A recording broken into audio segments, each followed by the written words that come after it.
Muitos ateus e ateias não sabem que em nível profundo elas são contra a opressão. São pessoas que se opõem a governos totalitários, então se opõem também a religiões que se apresentam opressivas e totalitárias.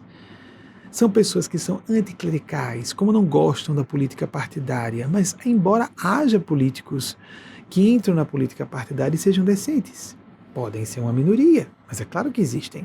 Toda generalização, por inerência, é uma afirmação equivocada. Pode ser uma minoria, mas existem. São pessoas heróicas trabalhando ali dentro. Posso falar na condição de cátedra de que não tem a menor intenção, falo isso desde a minha casa de 20 anos, nunca alterei esse discurso em 30 anos, porque conheço claramente o meu perfil de não ser relacionado a intenções políticas ou atividades políticas. Como se, quero dizer política no sentido político partidário, de ter uma carreira política de jeito nenhum, a não ser política nesse sentido aqui, dando opiniões, nesse sentido filosófico, da expressão de política, o animal, o ser humano como animal político, nos termos dos gregos antigos, sobre maneira de Aristóteles, todos nós somos, mas eu quero dizer, carreirismo político jamais, jamais. Assim como entrei na adolescência sabendo que não teria filhos e filhas, também sempre soube que não adentraria a política, e isso era muito claro para mim. Então, dessa posição, posso dizer, é claro que há políticos decentes, políticas bastante idealistas. Assim como nós vamos encontrar religiosos nas religiões convencionais, bem tradicionais, às vezes reacionários, e que são pessoas do bem, e muito do bem, tentando manter aqueles edifícios, eu digo edifícios como instituições de pé, porque o mundo precisa ainda dessas religiões convencionais. Nós entraríamos num colapso da civilização se as religiões sumissem de um dia para a noite, como nós não poderíamos ter a suspensão do sistema político, das leis, o sistema legal, o Estado de Direito. Os anarquistas propuseram, não, cada um faz o que quiser e tudo vai se organizar. Eu estou simplificando. Nós não podemos viver anarquia. Não temos nível para isso. Talvez nunca venhamos a ter. Nós somos seres humanos. Nós precisamos de um Estado de Direito, precisamos de leis, precisamos de instituições democráticas. Então, quanto a isso, é indiscutível. Essa liberdade tem que chegar no campo da psicologia, da imprensa, da espiritualidade, da religião também. Temos que nos opor à opressão. Temos que estar em combate pelo direito de sermos quem somos. Inclusive alguns dizerem, olha, realmente eu não acredito na existência de Deus, mas estou fazendo bem, estou aqui tentando ser um cidadão decente, eu creio que isso é claro que é um direito. É um assunto de foro íntimo. O único ponto que eu acho estranho é a militância de algumas pessoas que fazem questão de difundir que Deus não existe, que é uma ilusão. Isso é uma história como se fosse nova, isso é antigo, amigos. Existia na Grécia Antiga. Sempre houve gente que não acreditou que Deus existisse. Mas pregarmos publicamente não me parece ser uma fala sensata. Porque a maior parte das pessoas, pela nossa própria estrutura neurofisiológica, precisa da experiência devocional. Então, há ateus materialistas que silenciam a sua crença ateia materialista, porque sabem que o ser humano, por sua própria estrutura cerebral, precisa de devoção. Antropólogos afirmam isso. Paleoantropólogos afirmam isso. Psicólogos da transpessoalidade asseveram isso. Estudiosos de religião comparada falam sobre isso. Os estudiosos do assunto são unânimes em falar sobre isso. Apesar de haver alguns poucos menos nessa área, nessas disciplinas há menos ateus. É interessante, né? Muita gente chega para estudar. Interessante essa parte da sociologia das religiões espirituais. Eu vou estudar esse assunto. É um assunto cultural muito intrigante para mim. Eu vou estudar. A pessoa começa a estudar, vai a loco e começa a ver 1, 2, 3, 30, 300 eventos ocorridos de 1, 2, 30 anos e... Uau! Existe mesmo. Não há como a pessoa entrar em contato com uma massa de informações sobre o assunto que não venha ultrapassar tal massa crítica e diga, eu estava errado ou errada. Existe? Alguns fenômenos, claro, a gente pode explicar. Foi inconsciente da pessoa, ali foi telepatia, ali foi inconsciente coletivo, mas vamos a cada vez mais, tendo acesso a mais informações, a mais experiências. Ali é um charlatão, mas ali é honesto. Ali é louco, mas ali é são. E nós vamos percebendo, existe o fenômeno. A gente louca, a gente charlatã, em toda parte. Inclusive nos meios religiosos, espirituais, lógico, né? Há nos meios acadêmicos, há nos meios ateus também, há nos meios políticos. E gente decente, de bem lúcida em todas as áreas, entre ateus e ateias. Meu avô materno era ateu. Com todo o cuidado do mundo, não tocou no assunto comigo. Todo o cuidado do mundo, aprovando a religião, a espiritualidade. Tive um contato muito estreito com meu avô, mas ele não pregou o assunto. Então, meu respeito àqueles e aquelas que não acreditam em Deus e na espiritualidade. Digo a vocês que esses fenômenos paranormais, místicos, espirituais, os fenômenos de contato com extraterrestres, por exemplo, os que creem que estudam mais o fenômeno da ufologia, tanto nos aspectos, tanto na sua face de fenômenos atuais e contatos atuais, de avistamentos de OVNIs, está tão comprovado, gente, que a pessoa que diz que não acredita, não existe, então, se informe, não diga asneira não, se informe, se atualize, para não passar por ridículo, dizendo que não existe. Civilizações, essa história, eu me recordo que um grande entrevistador norte-americano estava falando com a senhora, uma autora, acho que posso falar, Larry King e Shirley MacLaine. Eu estava tentando exercitar a escuta do inglês, que eu tenho mais dificuldade, e então eu estava ouvindo, isso ainda no Brasil, antes de estar aqui nesse período, e então eu estava ouvindo aí ela falando dos fenômenos mediúnicos, espirituais, reencarnatórios, etc. E ele, Shirley, por favor, estava muito à vontade, parecia uma conversa numa cozinha. Shirley, por favor, você não acredita nisso? E ela parecia aquela, sim, Larry, acredito não, isso existe, Larry. Aí até a conversa evoluiu, então, e avistamento de discos voadores. Agora você falou, disse Larry King. Agora você falou, isso existe. Sim, Larry, isso também existe. Então, se for uma máquina que apareça com luzinha e, uau, tem uma tecnologia aerodinâmica que não é a nossa, aí a gente acredita. Parecendo aquela história, anjo com asa. Se for uma tecnologia com aparelho para carregar a pessoa dentro do aparelho, fisicamente a gente acredita.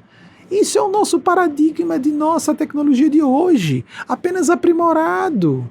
Se a gente rompe esse paradigma e diz, há civilizações que são tão avançadas que dispensam aparelhos para fazer um transporte de um lugar para outro e que fazem isso mentalmente, não, você não vai acreditar numa coisa dessa. Pois então a pessoa é limitada, não consegue ir além do paradigma de hoje. Existe crendice e superstição de todas as formas, amigos. Temos preconceitos e a cabeça é fechada e a gente se mediocriza sem nem perceber, por preconceito, que é tabu falar, você vai acreditar em espíritos? Não, isso não pode ser. Uma pessoa instruída, informada, não pode acreditar num negócio desse. Isso é tabu. E como é que nós acreditamos no invisível dos micróbios? O coronavírus, alguém vai discutir que exista essa nova cepa, o SARS-CoV-2? Alguém está vendo? Cadê as ondas de Wi-Fi? E esse aparelhinho que a gente, uma lâminazinha, um celular que a gente usa, o computador manual? Nossa, é cansativo, né? É cansativo a gente falar com pessoas de mente fechada, gente instruída, gente culta, mas gente com embotamentos cognitivos, por traumas que sofreram na infância ou na vida adulta e não conseguem separar. Nunca mais vou votar. Por exemplo, há pessoas que acreditam nisso, né? Não participo disso. Não, abster-se é se responsabilizar pelo que aconteça. É subscrever uma tragédia que ocorra. É um princípio filosofal e psicológico e moral, é um princípio elementar. Vou me abster de participar. Não acredito mais na política. Eu sofri tanta decepção que não voto mais. Há pessoas que dizem, me decepcionei tanto, por que a gente não faz assim? Me decepcionei tanto com o mundo econômico, eu não vou mais trabalhar para ter meu salário e sobreviver. É a mesma coisa. Ou então a pessoa é primária emocionalmente demais, para não ter necessidade de propósito e finalidade da existência humana. Ou ela se satisfaz em um propósito ser a sua vaidade acadêmica. É uma pessoa psicologicamente primária. Ela pode ser sofisticada, sim. Inteligente, sem dúvida. Culta, sim, muitas. Mas são primárias nessa área. Me satisfaço apenas com o gozo de ser uma pessoa culta e inteligente. E de as pessoas ficarem assombradas com o que eu falo. Nossa, que infantil. Me permita dizer, infantil. Mas aquele propósito mais profundo de ver significado em tudo. Citei recentemente aqui Penrose, o grande físico, que nasceu em 1937, né, Vaguinho? Foi 31, eu sempre me atrapalho. Eu sei que é entediado, eu sei que há pessoas que dizem que esse universo não tem sentido, não tem propósito. Para mim tem propósito, sim. Há propósito em tudo. Deus está em tudo. Como disse Tales de Mileto, há deuses em todas as coisas. Deus não está sentado num trono, essa imagem antropomórfica de Deus, um Deus infantil de culto da carochinha. É porque aquela estrutura, vamos colocar como, meu Deus, cultural, aquela estrutura, me permita um neologismo, mitologemática, primitiva. Existem mitologemas que eram próprios àquele grau de inteligência e cultura de milênios passados. 8 de agosto de 31. Roger Penrose. Ele deu uma entrevista, olha, eu sei, o cansaço era óbvio no olhar dele, eu sei que há os que dizem, cientistas, colegas dele, o cara é um gênio da área de física, astrofísica, no aspecto da astrofísica, foi um dos maiores contribuintes para a teoria dos buracos negros. Aí só fala Stephen Hawking. É o marketing, né? As pessoas ficam impressionadas. O cara na cadeira de rodas, ele só se comunicava com 2 dedinhos. Que lindo, só o cérebro, um gênio. Como Einstein, que aparecia com os cabelos assim, aí dava língua, né? E todo mundo, muito inteligente, tá zombando da gente, todos burros. A gente aplaude que a pessoa está fazendo pose inteligente e sábia. Mas isso é tão primário, também da nossa parte. Mas por que tem que falar isso? Porque há adolescentes e jovens que nos ouvem e não estão sendo críticos com essas pessoas. Todas as pessoas são pessoas, são seres humanos. Stephen Hawking teve uma coisa engraçada. Ele acreditava que Deus existia, aí se decepcionou com a esposa, se divorciou. Acompanhei tudo isso na época. Se divorciou e começou a dizer que Deus não existia, porque estava com raiva da esposa que era religiosa. Simples assim. Gente, sem nenhum sentido de responsabilidade social com as falas dele públicas, que poderiam gerar desespero em jovens, em adolescentes, que poderia fomentar suicídio em alguém com a mente mais frágil, numa crise existencial, envolvimento com situações viciosas, autodestrutivas, angústia existencial grave, infelicidade de pessoas. Isso é muito sério. Não ligar para isso. Porque existem religiosos hipócritas há políticos hipócritas, há empresários hipócritas, então vamos abandonar o mundo financeiro e econômico porque existem empresários ou pessoas no setor financeiro indecentes, vamos sair do mundo econômico? É impossível nós nos desligarmos desse mundo. Totalmente não, podemos não estar investindo nisso, vivendo para isso, mas é uma cadeia de que fazemos parte inexoravelmente. Vamos então abandonar o mundo acadêmico. Há professores e professoras indecentes, perversos, perseguem os alunos. Gostam de humilhar aluno em sala de aula. Vi vários professores serem maus caracteres. Vamos parar de estudar? Eu vi um autor que no fundo que afirmou tinha intenções por trás, eram intenções ideológicas. Vamos parar de ler livros? Por que a gente fala isso sobre espiritualidade e religião, sobre Deus? Vocês compreendem? Ou não? Pois é. Há pessoas que, por mais que a gente argumente, nunca vão aceitar, porque não querem. A dor tem que bater mais porta na casa dessas pessoas. A dor vai bater na porta da casa dessas pessoas. Uma vez, Chico Xavier, pasmo com essa questão do ateísmo e da descrença de algumas pessoas de existir um mundo espiritual, perguntou a Emmanuel, o guia espiritual dele, Emmanuel, o que é isso de as pessoas não acreditarem em espiritualidade, em Deus? A resposta de Emmanuel foi simples. Não sofreram o bastante. Porque se a pancada vier para valer, aí então a pessoa começará a cogitar, apresentar dúvidas sobre suas dúvidas. Porque a gente duvida de tudo, mas não duvida da própria dúvida, não é? Por isso que eu acredito que o ateísmo, na minha opinião, é muito claro isso. Como estudo muito o assunto, posso afirmar. Ateísmo é uma seita, é uma religião, é um modo de crença.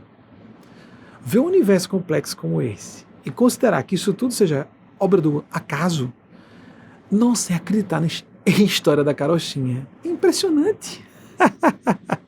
Órgãos super complexos, biodiversidade, seleção natural. Ok, hello. Acho que eu perdi alguma coisa. O elo perdido, tal. Uma série de itens mágicos, né? Coincidência. Eles acreditam muito em coincidência. É uma seita. É um conjunto de crenças. A pessoa jura que é aquilo ali. O problema é se acharem melhores que as outras. É a presunção de se julgarem mais lúcidas. Não são. É um partido de crença. Não no bom sentido. Por isso eu gosto quando na Wikipédia aparece religião, ateísmo. Isso é uma religião. Isso é um item relacionado ao aspecto de crenças. É uma crença. Nós já falamos outras vezes sobre isso, de como o absurdo, para uma visão lógica racional, é um absurdo completo, considerando a seleção natural. Existe biodiversidade, existe complexificação de organismos no correr da evolução. Para que evolução? Não haveria necessidade de existir evolução. Seríamos todos seres micro-orgânicos. É mais fácil perpetuar a existência daqueles seres do que eles começarem a se complexificar. Por qual razão? Não havia nenhuma razão para isso, nem na seleção natural. A seleção natural nega isso. O princípio mais lógico da seleção natural diz: se for pela seleção natural, os organismos não se complexificariam. Porque quando eles se complexificam, tem menos probabilidade de sobreviver e de passar seus genes às próximas gerações. Então nós ainda seríamos aqueles serizinhos próximos a vírus, lá atrás.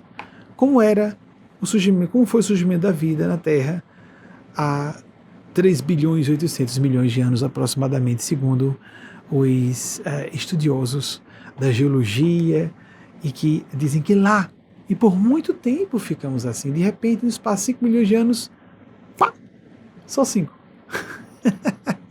Surgiram todos os troncos filogenéticos básicos que existem até hoje. Oh, gente, foi casual, foi fortuito? Mas peraí, gente, peraí, por favor. Então, vai sempre existir gente que negue. É um partido de crença. É uma inclinação idiosincrática. Tem a ver com características emocionais da pessoa. Ela não gosta dessa ideia de seres superiores a ela. Ela não gosta da ideia de hierarquias a que ela dê satisfações, por mais que negue para si. Ela não gosta da ideia de que ela não é o centro do universo. Seres humanos temos a tendência ao egocentrismo, mas uma coisa é ter a tendência, outra coisa é se abraçar a ela e idolatrar esse perfil que é um traço caprichoso e defeituoso de nossas almas. Nós estamos em processo de desenvolvimento, somos seres inacabados. Algumas pessoas querem se considerar completamente depuradas, asas de tudo. Elas não podem até não pensar isso, mas o comportamento delas revela isso. E eu tenho que defender jovens que pensam em suicídio. Eu tenho que pensar em jovens que estão se desesperando, porque no extremo oposto, religiões fundamentalistas, opressivas, preconceituosas, que atacam os sentimentos das pessoas, aqueles religiosos contra os quais Jesus se opôs, e do outro, ateus dizendo que esse pessoal não presta. Entre ateísmo e fundamentalismo religioso, muita gente opta pelo ateísmo para ser livre, e é livre, mas não tem discernimento ou lucidez suficiente para uma liberdade sem espiritualidade e se desbraga em todas as ordens de desequilíbrios. Temos que encontrar um ponto de equilíbrio. Temos que respeitar as diferenças, mas não podemos respeitar a intolerância. Recentemente alguém fez uma pergunta sobre um filósofo aqui apresentou o paradoxo da intolerância. Não tem paradoxo coisa nenhuma, não compliquemos não, gente. Como assim paradoxo, intolerância? Porque não se pode tolerar intolerância. Intolerância é intolerância, não se tolera porque é intolerância. Ponto final, é simples assim. Se alguém está se opondo a ser tolerante com a diferença, a pessoa não está compondo um sistema cultural, psicológico, espiritual, social de tolerância. Então não tem nada a ver de paradoxo e tolerância, não. É um absurdo. É falta de equilíbrio. É falta de Estado de Direito a gente dar palavra a uma pessoa que propõe a tortura, um golpe de Estado. Isso não tem nada a ver com tolerância de sociedade livre. Essas pessoas têm que ser processadas, presas, sofrer as consequências de estarem se opondo a um Estado de Direito. Isso não tem nada a ver com... Não há nenhum paradoxo nisso. A pessoa está falando bonitinho só como é próprio das arrogâncias do meio acadêmico, está se atrapalhando, empolando as próprias palavras e se atrapalhando nos circuitos confusos do seu próprio pensamento. Ficou bonitinho, mas primário. Vamos ser práticos. Vamos respeitar os sentimentos das pessoas. E os sentimentos espirituais e religiosos são dos mais graves. E quando alguém for zombar de Jesus, faça o seguinte: seja corajoso e zombe de Maomé. Zombe do islamismo. Esse pessoal não quer, né? Falar de Jesus é bom. Agora tem uma questão também. Acredite ou não, atacar Jesus, atacar as religiões, atacar a espiritualidade. Uma coisa é atacar o fundamentalismo religioso, a opressão, o comportamento equivocado nas religiões. Outra coisa é atacar a própria espiritualidade da divindade e seus representantes espirituais, os ícones espirituais. São ícones. São mais do que ícones. São princípios que representam os sentimentos das pessoas. Quer a pessoa acredite ou não. Eu não acredito não. É por isso que ataca, porque não acredita. Mas é a mesma coisa que a criancinha, que no pensamento pré-mágico, ela fecha os olhinhos, então o carro não vai me atropelar. Então eu não acredito que vou sofrer consequências. Vai sofrer. Apenas não vai fazer o vínculo de causa e efeito entre ela atacar Nosso Senhor Jesus e em seguida começar a perceber em sua vida aparecerem problemas graves. Naquela área, noutra. Aí ela vai atribuir as causas mais imediatas, mas não em profundidade, ela está atacando Deus e a espiritualidade. Fiquemos atentos e atentas porque isso são leis, são fenômenos da vida, são domínios de realidade. Quer a pessoa admita ou não, a gente pode se alienar desses domínios da realidade, isso é alienação, desconexão com a realidade. Até, vou repetir, no próprio cérebro. A pessoa dizer que acredita no que toca e no que vê é estupidez. E essas pessoas estão dizendo isso. Deus não existe, é uma abstração. Meu Deus, então ciência, só porque a ciência surgiu. As nossas grandes bases, diretrizes religio-filosóficas são antiquíssimas, têm milênios. Já pensou se nós seguíssemos a ciência de 2, 3 mil anos? Mas por que não seguimos a espiritualidade atualizada? Se nós acompanharmos os autores de hoje, vamos ver que não tem nada de bobo, de primário, de dogmático, uma visão espiritual lúcida. As pessoas têm experiências místicas, paranormais, mediúnicas e meditativas muito sérias e que podem ser verificadas em seus efeitos e que excluem outras causas possíveis para os efeitos que são gerados. E principalmente ainda podem se fazer estudos estatísticos sobre esses resultados, como por exemplo em cura de enfermidades. Sim, tem fenômenos que podem ser explicados pela interferência da mente no corpo físico, pois é.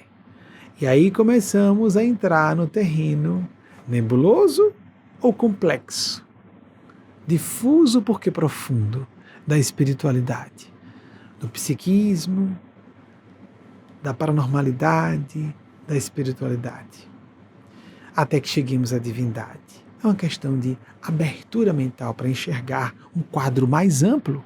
Há pessoas que acham interessante só estreitar o ângulo de observação e focar só uma coisa, só falo de sociologia, só falo de filosofia, só enxergo isso aqui, todos os autores que pensam como eu. Escolha de vida. Nós temos que ter uma visão multifacetada. Quanto mais amplo a quantidade, vamos dizer, os ângulos de observação, quanto mais ângulos de observação eu utilizo, mais ampla a minha percepção do panorama é ou não é. Mas há pessoas que não. Elas se atêm apenas àquelas e àqueles que confirmam suas opiniões. Não ouvem nem leem os outros e ficam dizendo asneira para quem tem instrução na área e percebe que a pessoa está dizendo asneiras. Simples assim. E de forma irresponsável e inconsciente com os efeitos nas vidas de outras pessoas.